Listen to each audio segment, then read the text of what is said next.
What's going on, guys? It's Nick here, back with another video. It's Thursday, so time to go over all the running backs I'd be starting and sitting this week. Remember, I do have my exact rankings and projections up on the website, thefantasyfootballadvice.com. So if you are still unsure about who to start, who to sit, or if there's late breaking news, you can always look at that and you'll have my exact answer. So let's start things off with the Thursday night game, the grossest game of the week in terms of total.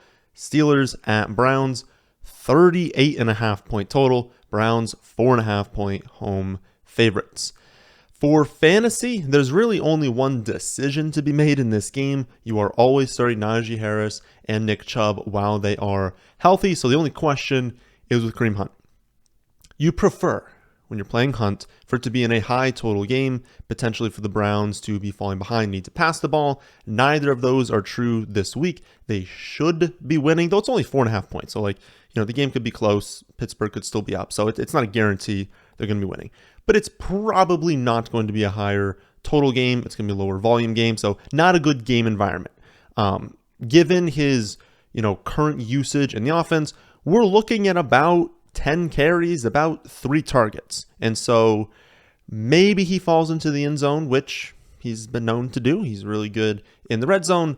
But given that level of volume, he grades out as roughly the running back 30 this week. So wouldn't love him as my running back 2, but also wouldn't love him in the flex. It kind of hurts your flexibility, right? This is the Thursday game. So if you just use up your flex spot for Kareem Hunt, now if there's, a late breaking injury, you just have less flexibility with what you can do. So personally, I'd prefer to bench him, but if you have to play him as a low end running back 2, I suppose you could do so again, running back 30. Next up, we've got Chiefs at Colts. This game has a 50.5 point total, so a better game environment there. Chiefs 6-point road favorite, so definitely favored over the Colts, who, let's be honest, were embarrassed last week. Was it 24-0 against the Jaguars? For the Chiefs, Clyde is far from a must start. He has 15 carries on the season, 7 targets on the season. Those are not good totals. Again, that's 7.5 carries, 3.5 targets per game. That's not a lot of production there. But the touchdowns are what's going to save him, and he's probably going to be efficient in this offense. To be fair, though, to Clyde, one of those games was a blowout, and the other one was a pretty low volume game for the Chiefs. And so on average, he is going to have more touches. I have him projected this week for 11 carries and 4 targets. That's just, slightly better than someone like Kareem Hunt, and also in a better game environment, you boost up the touchdown potential. He's a 60% chance of scoring a touchdown this week. Combine that all, he's a little bit better in that running back 25 to 28 sort of range. So on the fringes this week, but I think, given how bad the Colts looked, given that they should be winning the game, again, given those touchdown expectations, I think you can feel solid about starting him in running back 2 or in the flex spot. For the Colts, obviously, start Jonathan Taylor. Solid spot for Hines. We always want him in high total games when they're trailing. Both of those should happen this week. The problem is the volume. He's still only going to get around 9, 10, 11 carries plus targets. So that's fine if, 5 or 6 of those come through the air. But if he has a game where he only has 8 carries and 4 targets, that's he's got to be pretty good on a per touch basis to be worth starting. And you're definitely going to be disappointed in Hines if he does not score a touchdown, no matter what the scoring format is. Absolutely leaning towards him in full PPR. If you're in a standard scoring league, you probably can't even really consider him. But yeah, more of a lower end flex option. Wouldn't be super excited to use him, but if you had to, there is still a chance that the Colts are trailing early, that they lean more towards Hines, and he is able to rack up 5 or 6 receptions. So in full PPR, if you have to do it, it is okay. Preference is you have better options. Ravens at Patriots up next. This game has a 43.5 point total. Ravens 2.5 point road favorites. For the Ravens, there is a decent chance that Dobbins returns this week, but I really don't think it matters. If you're watching this and you're like, oh no, he's actually out again, or he's playing, I don't care. I don't think you're starting any Ravens running back this week, no matter what the status of Dobbins is. New England is a brutal spot to play in, especially for opposing running backs, and no one, not even Dobbins, is going to get enough volume this week to be worth starting. You could start someone if we expected them to get 17 touches, because they'd have low efficiency, low touchdown upside, but at least they'd be getting all those touches. I don't know if anyone's going to get to 10 touches this week for Baltimore, and so no, it's a no for all Baltimore running backs. For the Patriots, they have been awful on offense so far this season. It is really difficult to watch them play, averaging 12 points per game, 3 total touchdowns.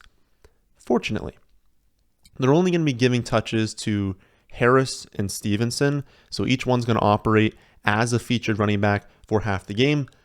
Unfortunately, that's not really enough total volume to be worth starting unless they score, and in a pretty bad game environment for an offense that only has 3 total touchdowns through 2 games, again, 12 total points per game, they're lower end flex options for me.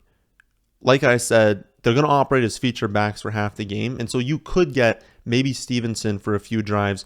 Really, they start to click. He racks up, 3-4 receptions, scores a touchdown, but it's like you're just kind of hoping for those things to happen. And so I would hope that if you're starting one of these two, that maybe it's because you went wide receiver heavy and they're like your running back 2, which you've got, really good wide receivers, really good quarterback, tight end play, and you really just need a few points from this spot. If you went running back heavy to start, I find it hard to believe you'll be starting either of these 2 running backs this week. Wait for the offense to start clicking. Wait for them to get into like a better spot, I guess. Not a good spot this week. Next up, Raiders at Titans. 45.5 point total. Raiders 2-point road favorites. For the Raiders, Bolden was out last week, and so Jacobs was close to a featured running back, which should be exciting, right? But since they throw the ball so much, and since he, as a player, gets so few targets, he only managed to score 8.6 half PPR points despite 20 touches. This was my worry about Jacobs in this system. He can get all the carries he wants, but the lack of targets is going to really hurt him. Like, he is up to 2 targets on the season through 2 weeks. If he's only getting 1 target per game, unless that target turns into a touchdown or a really long gain, and he's actually been lucky with how long the targets have turned into like receptions, like, he's fine right now. But as soon as they start giving White touches, which we don't really know when that's going to happen, maybe they start giving him more work soon. Like, it is over for Jacobs as soon as that starts happening. I don't think this is the week where they all of a sudden give Zamir White like 7 carries. Again, when that starts happening, Jacobs can't even be trusted at all. But I think this week I'm projected for 15 carries, his 1 target with a 70% chance of scoring. And, that's worth starting as a running back 2, maybe a lower end flex option. I don't think I'd love him to flex, because I feel like you have a wide receiver that could be played over him, especially with just like that no real reception upside. Like, I would play a wide receiver over him to flex. But if you need him as running back 2, maybe because you drafted him kind of early, I think he is fine. Good chance of scoring. Going to get a lot of touches overall. But again, if he doesn't score, you're going to be disappointed in his production. As for the Titans, always start Derrick Henry. I know the production hasn't really been there yet for Henry, but it's what we talked about over the summer. Like, he's going to have blow-up games, and that's why you need to obviously start him every single week. Like, he's going to have a game this season with 150 rushing yards and 2 or 3 touchdowns. It's going to happen. Maybe he'll have 2 of them. But those games happen when the Titans are ahead and they're able to use him late in the game. But since the Titans are such a worse offense this season and are going to be winning so much less often, his fantasy production is going to suffer. Again, he does well when the Titans are winning. It does not work the other way around. That has been proven for a number of years now. That is how it works. They don't win when he does well. He does well because they're winning. I promise that's how it works. Bengals at Jets is up next. This game has a 45-point total. Bengals are only 5-point road favorites. I feel like I wonder what the betting line was if you could get like a future bet in like week 1. Maybe like 9 points. Like, if we knew Joe Flacco would be the quarterback. Bengals at Jets, I think it would have been like a 9 or a 10-point spread. But it's only 5 points because they have lost to Trubisky and to Cooper Rush in back-to-back weeks. So if they lose this week, the Bengals, and it's only a 5-point spread. That's not a crazy amount. they'll have lost to Trubisky, Cooper Rush, and Joe Flacco to start the season. Brutal.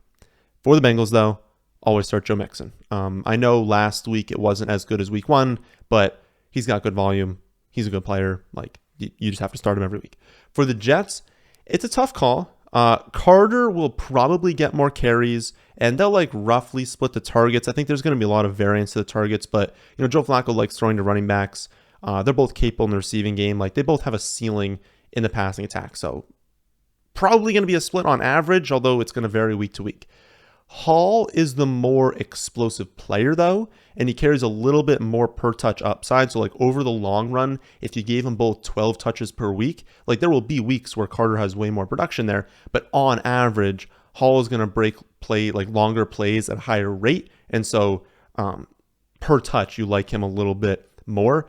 It's just not ideal, obviously, having them split the workload. But Carter isn't a bad running back. So it's not like one of those situations where you're like, what are they doing? Why are they not giving Breece Hall more work? Like, Carter is good, and he's been good. Like, he has good production. Like, he's a quality running back, and so it makes sense that they're still using him. I view both these backs as like a low-end running back 2, and I actually would feel fine starting either of them.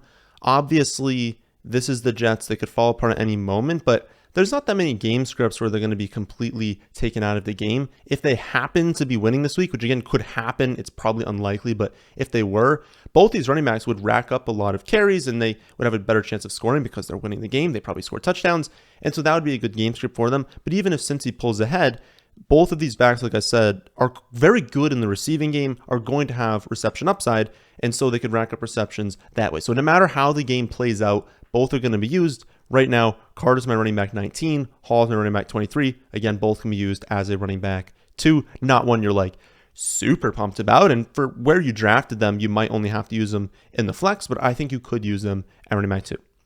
Next up, we've got Bills at Dolphins. 52.5 point total. I want to say this is tied with that Vikings and Lions game for the highest total of the week, but 52.5 points.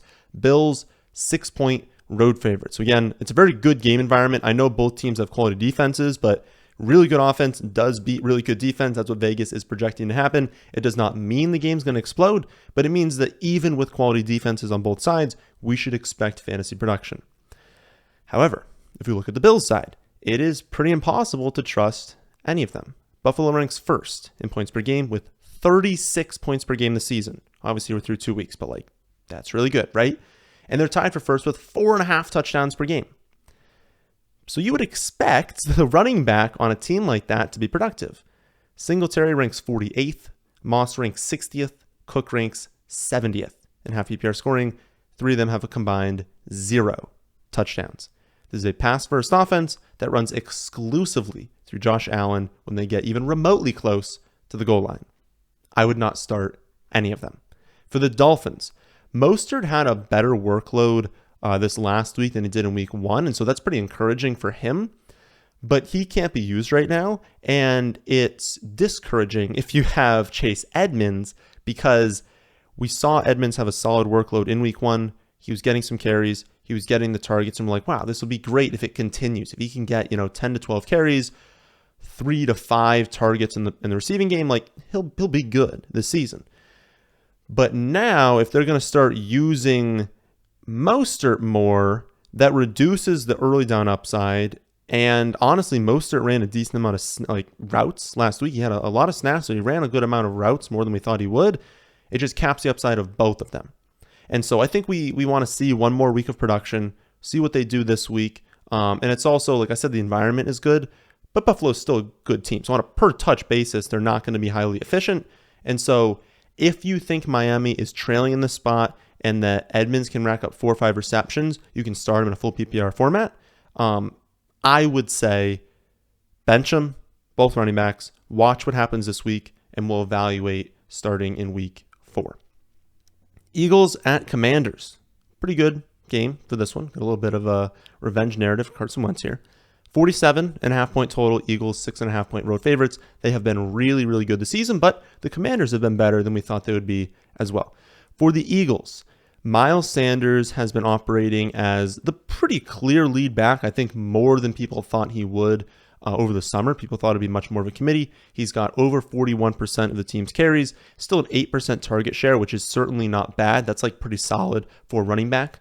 That gives him a projection 15 carries, 3 targets this week, which is definitely good enough usage to be used as a running back too, especially in this offense. Elite offensive line, projected to score 27 points. So the touchdown upside is absolutely there. I know Jalen Hurts is going to, cap a lot of that upside, but he's going to be efficient. He has a chance of scoring. He's going to be solid. I think you're just playing Sanders. If you have him, no other running backs behind him can be trusted. For the Commanders, I think you got to just keep starting Gibson while Brian Robinson is out. I think Robinson is going to take over as a lead back by some time around like mid-season, but even in a tough spot, while Robinson is still out, I think Gibson, is expected to get enough touches to where you should be starting him, and I wouldn't start McKissick unless you're in like a pretty deep full PPR format. Texans at Bears up next. 40.5-point total, so one of the lower total games of the week. But that makes sense. It's Texans and Bears. Bears, 2.5-point home favorites. Probably one of the only games that the Bears are going to be favorites in this season. And we've got some really encouraging news about Dameon Pierce. We're going to start off with Texans. We always start with the road team. Encouraging news this week about Pierce. So last week, they talked about how they probably did not give him enough touches. It did seem like it was by design. Like they wanted to kind of ease him in and give Burkhead more in week 1. So I don't think it was like a mistake. Like they weren't just like, oh, whoops, right? Like I think it was by design. And afterwards, they were like, yeah, we should give him more touches. And so they did. He got 100% of the running back carries this last week in week 2. And then he out-touched Burkhead 16-3 overall, which is very, very impressive. Then the coaches, they come out and they say this week, basically, like I'm kind of like paraphrasing here, but all non-Dameon Pierce players need to finish plays better. They need to play more aggressive. They need to I don't want to say hustle more, but like they got to finish plays. But then it was basically like, but Pierce is the exception because he's been doing that on every touch. And we could see that in the preseason. We can see that in the first few weeks. Like he's a good running back. He plays through contact. He's going to finish plays. They like Pierce. They're going to give Pierce more touches. And again, he's coming off a game in his second career game where he had 100% of the running back carries. Now, I'm not projecting that because if I do, he's going to like shoot through the roof. Like I don't think I can project him for like 20 carries. I don't even actually know what it would come out to if I gave him 100%. But I think I have him at like 75%. Like he's probably going to get the vast majority of the running back carries. And I know he's not like some huge threat in the receiving game, but let's be honest, neither is Rex Burkhead. And if they want to just put this kid on the field more, I think he can start to rack up 2 to 3 targets a game, which doesn't seem like a lot. But if he's turning that into like 1 to 2 receptions to go along with, 15 to 18 carries every week, you're starting him every week. And I have him in one of my 3 leagues. I have not played him yet. I haven't felt comfortable enough with the volume yet. This week, I do.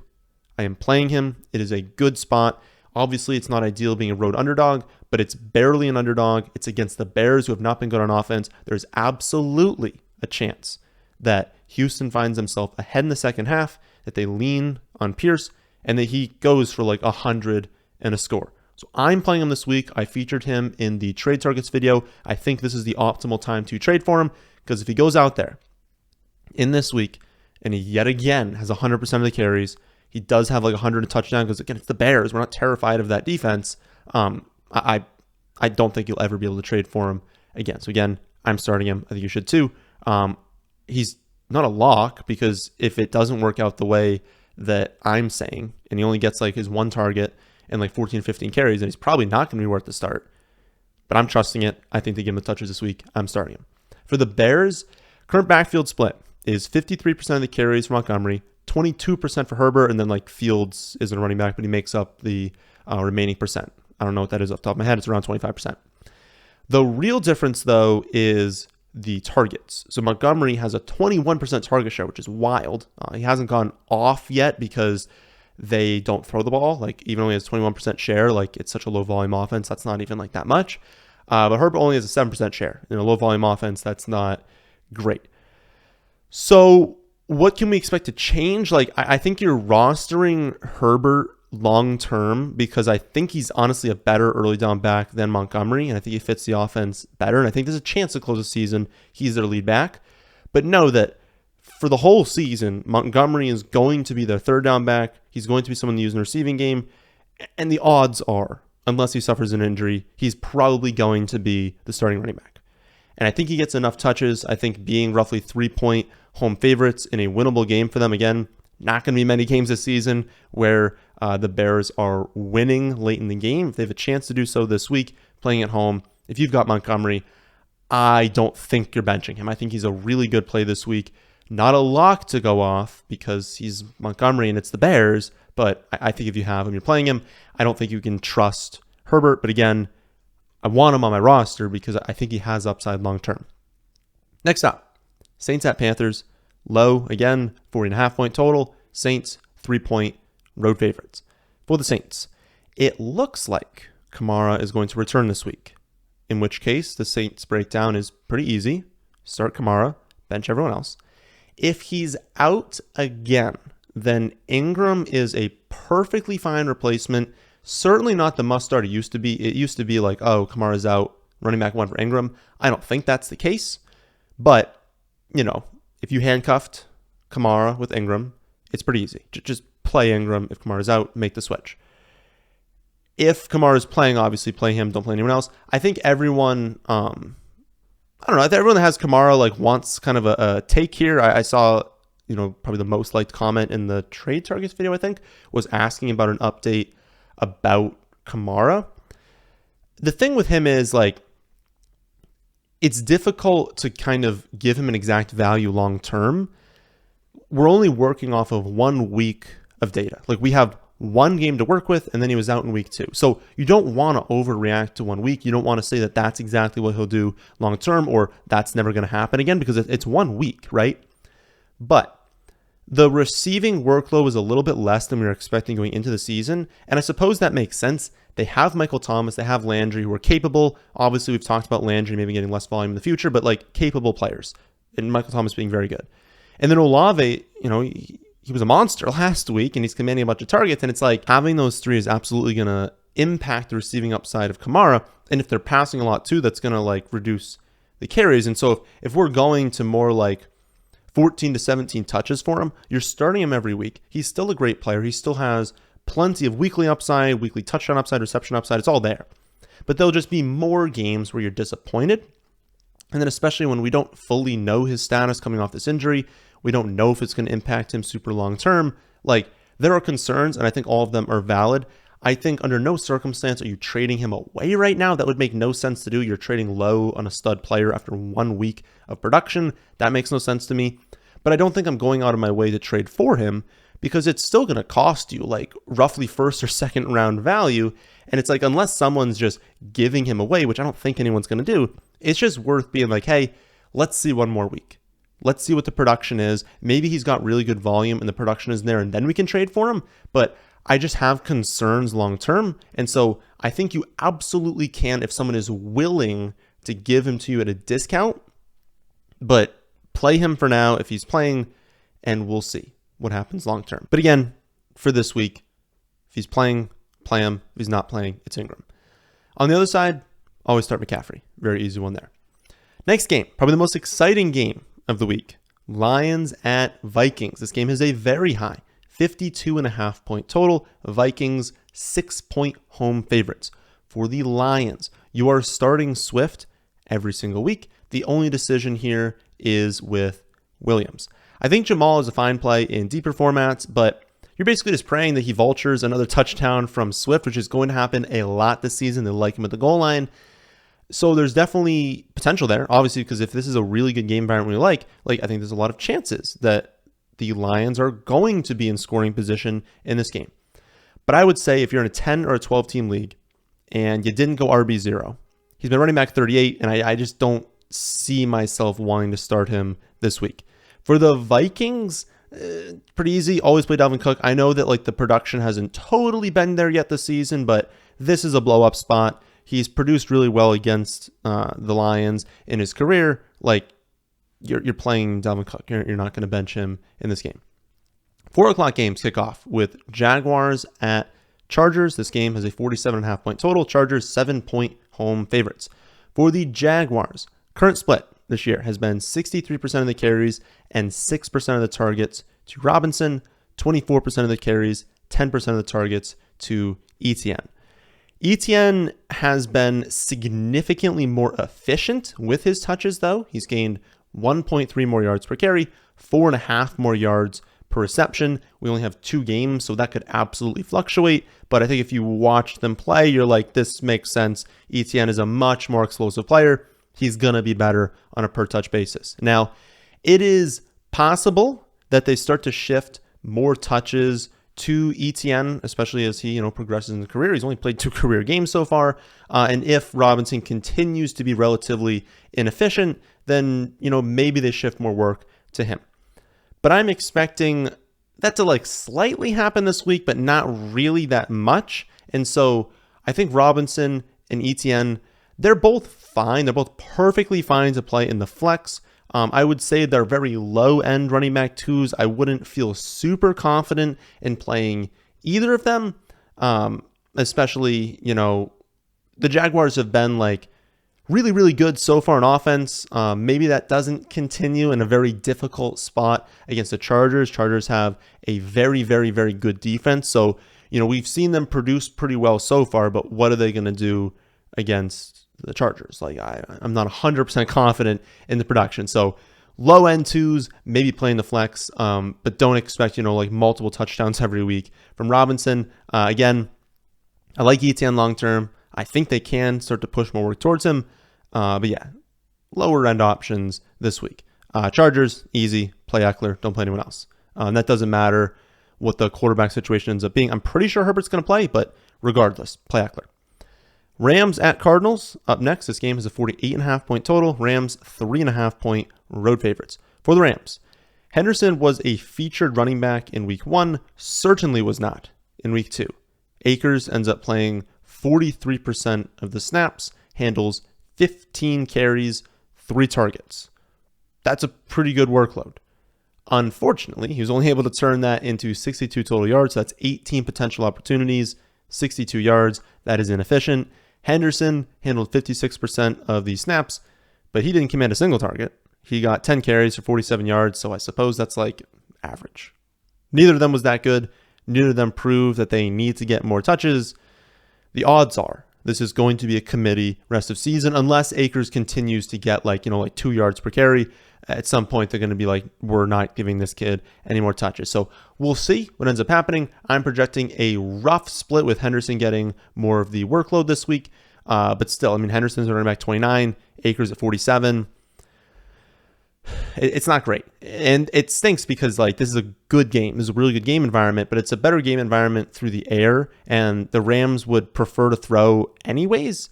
And if they're not going to target the running backs that much, you're just praying one of them scores. So Henderson, maybe in the flex. If you wanted to bench both, that's fine.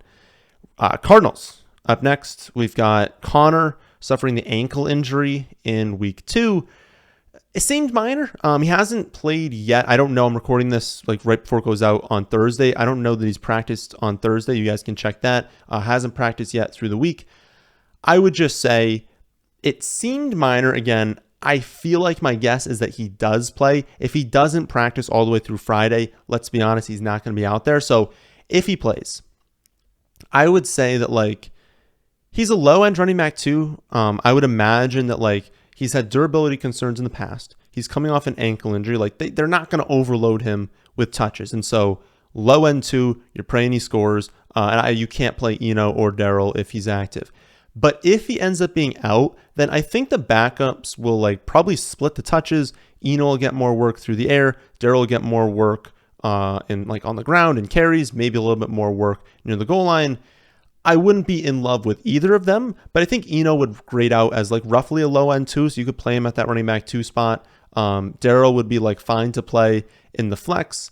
I think we're gonna know Friday, Saturday exactly what the status is. And obviously, it's not a fantastic spot playing the Rams, but let's say you have James Conner, you picked up one of Darrell or Eno. I think you just basically wait. If he plays, play him. If he doesn't play whichever one you picked up. Understand that the production is not going to be fantastic, but I think it's worth the risk. They're not going to throw him out there if he can't play, and so they can play him if he's out there. Unless we get some report that he's limited to 20 snaps, but it's just it would make no sense to me. If they're going to limit him, just hold him out a week and have him good to go next week. So I think if he plays, you can trust that he's healthy enough to play. Next up, Packers at Bucks. Historically would be a fantastic game, but it's a 41.5 point total. Bucks 1.5 point home favorites. We are not expecting fireworks in this one. I know this is Aaron Rodgers versus Tom Brady, but this is Tom Brady with a banged up offensive line, a suspended Mike Evans, an injured Chris Godwin, like no Antonio Brown, no Gronk. Like the playmakers are not there right now. And then you look on the Packers side, well, there's no more Adams. And we've got Lazard coming off an injury who should be better, but is also at Bucks, difficult spot to play in. Like it makes sense that the total is 41.5 points. It's not a good game environment. That being said, just like start Aaron Jones and Leonard Fournette. Like they get enough touches where you're definitely starting them. Only consideration here comes down to A.J. Dillon. And honestly, I just think that like Rodgers trusts the wide receivers so little that even though it's a brutal matchup, especially it favors Aaron Jones because he's better in the receiving game. But if they at least go back to giving Dillon a few targets in the passing attack, he's going to have enough touchdown upside. He'll still get work on the ground. He should get a few targets to where I think if you've got him and you don't have some like rock solid running back too, play him.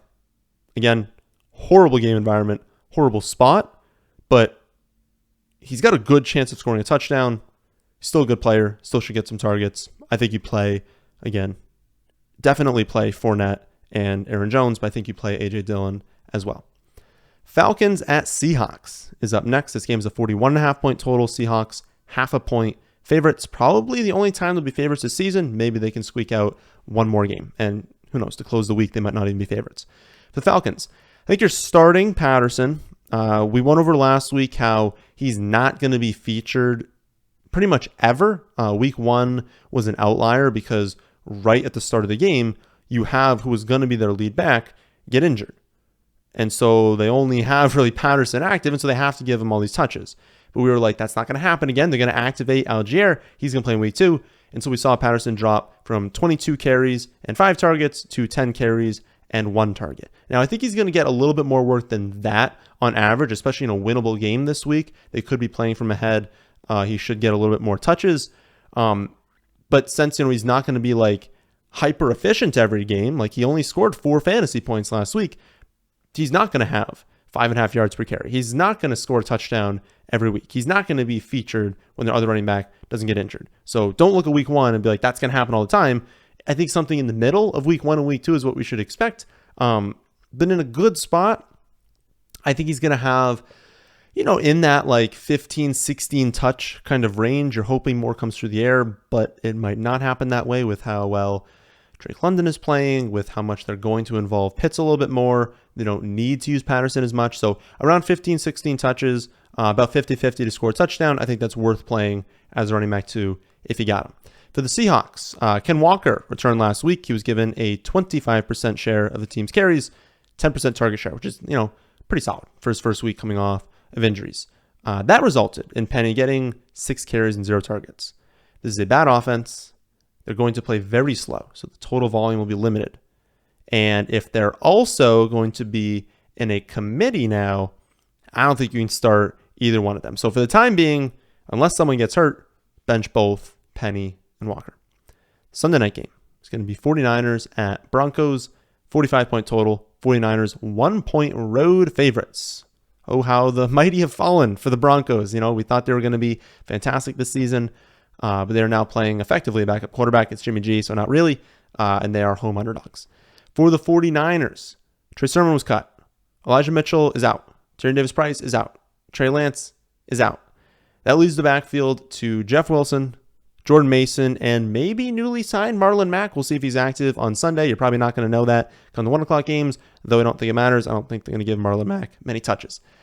Jeff Wilson is not a good running back, but he is the only healthy body left at this point. He's probably going to get around 16 to 20 touches. He's going to have a roll at the goal line. You're starting him as running back too if you have him. Now, it's not a lock because they like Jordan Mason. Jordan Mason is a quality receiving back. Jordan Mason was good in camp. He was turning a lot of heads in camp. If he can have a good week of practice, if they give him more touches, there is a chance that he starts performing really well and that maybe they lean on him a little bit more. For right now, though, he's a stash. He's not someone you're starting. For the Broncos, always start Javonte Williams. And you can play Gordon if you're desperate. Just know that he's going to get like 11 to 13 carries, minimal work in the receiving game. Maybe we can start to lean on him. Like I said, Denver's not been as good as we thought they'd be. If the offense starts to click, and if, they get rolling in like, a few weeks and start to really score more touchdowns, we'll start to use Gordon. For right now, I want to see the offense work a little bit better before playing him. Final game of the week, Monday Night Football, Cowboys, Giants. This game has a 39-point total. Giants are actually 1-point home favorites, which feels aggressive to me. Also, side note, the two island games, or I guess the island games for like being the only game on that day, Thursday and Monday night, are the two worst games of the week in terms of total. We've got a 38.5-point total for the Thursday game, 39-point total for the Monday game. So they picked the two worst game environments to show us in prime time. Dallas. We thought they would lean on Zeke a little bit more last week. That ends up happening. They gave him more carries than they would on average. I would imagine that continues. He should see around 14 to 16 carries, maybe a few targets as well. That kind of depends on the game script there. It's a bad game environment overall, but I think he's going to get enough touches. He's got a good enough chance of scoring. He's the most likely to score on the team that I think you're playing him as running back 2. Pollard's a little bit more difficult to get behind. He was playing really great last week and still only got 39% of the snaps, 13 total touches. I wish they'd use him more. It does not seem like they want to. It does not seem like they are going to, and I don't expect them to. So he's a low-end flex option. Ideally, you're playing someone else over him. Then finally, for the Giants, always start Saquon, and there's nothing else to really go over there. So that is a breakdown of every game this week. If you have any other questions and didn't answer, or I talked about two players, I said they're both low-end twos, and you don't know which one to start, you can always see my exact rankings at my website, thefantasyfootballadvice.com, and it will be adjusted for all late-breaking news. I'll be back tomorrow to do this exact same thing for wide receivers, and then Saturday to go over my favorite plays this week. That, my friends, is in this one. Hope you all enjoy. If you did, how about hitting the like button, and how about subscribing to the channel if you're new here? Thanks for watching.